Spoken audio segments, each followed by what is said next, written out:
It is an honor and a privilege to open this third and last G20 webinar.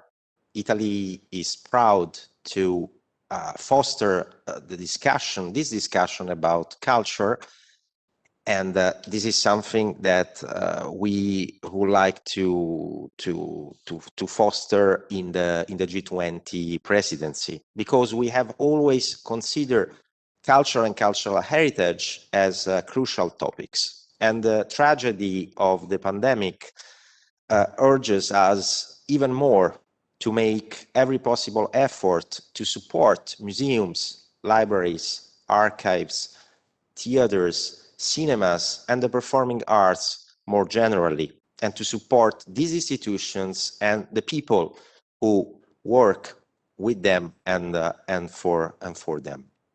Today's webinar is dedicated to the idea of building capacity through training and education.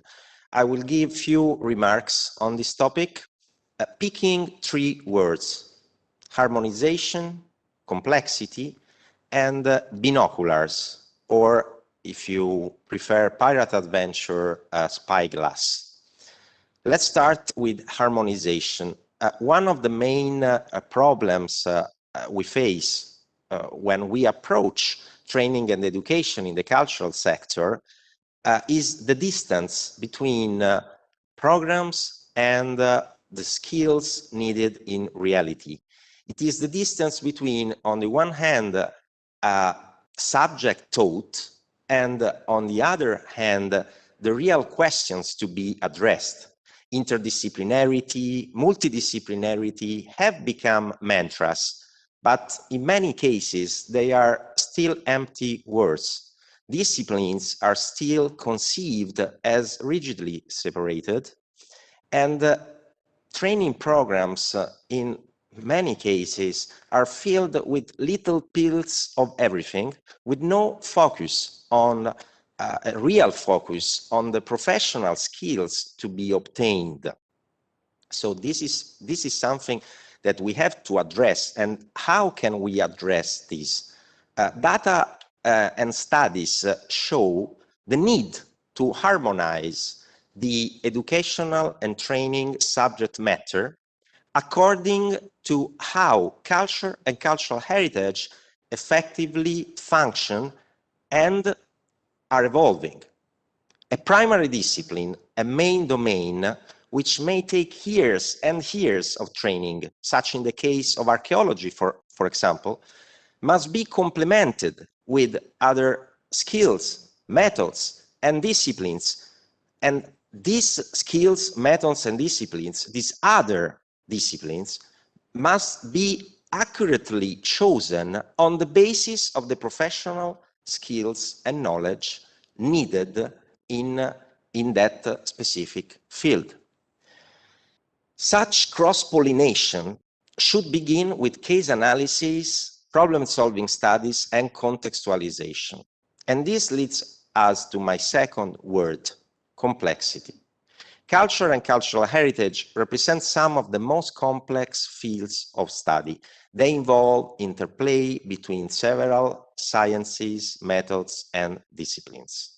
They affect a tremendous amount of public and private interest. Let's give some examples. So, should we demolish or renovate a given historic building? Or should the painting be exported for good? Or how do we deal with archaeological findings each time we plan an infrastructure? The point is that culture and cultural heritage may be seen as an artisan workshop. An artisan workshop where every scholar or practitioner can learn how to analyze and to manage complexity. It is a sort of gym where contemporary problems can be addressed, including the multifarious challenges raised by new technology and by the digital era. And this takes me to my third and final word: binoculars. Culture and cultural heritage give us binoculars, and I borrow this metaphor from Carlo Ginzburg's idea of history. Binoculars to see reality in multiple directions, both from a huge distance and in the smallest detail. This ability to make use of binoculars in both directions is the most precious and central value of the humanities and historical sciences. This is why countries where cultural heritage studies have a long history and tradition should together cooperate with those countries where such studies are still emerging. The humanities basically give us the kind of binoculars that hard sciences often require. In conclusion, cooperation, dialogue, and the exchange of ideas and best practices, as we're doing here, an exchange among states are essential if we aim to further develop knowledge and education. And to this end, cultural heritage and culture are an extraordinary instrument. Even in the earliest forms of childhood education, they're also the best possible warranty against hate, discrimination, and violence. And they are also the best tool to promote equality and to better protect human rights. This is why we are here. And we look forward to learning from the chairs and panelists with my best wishes for a productive and successful webinar. Thank you.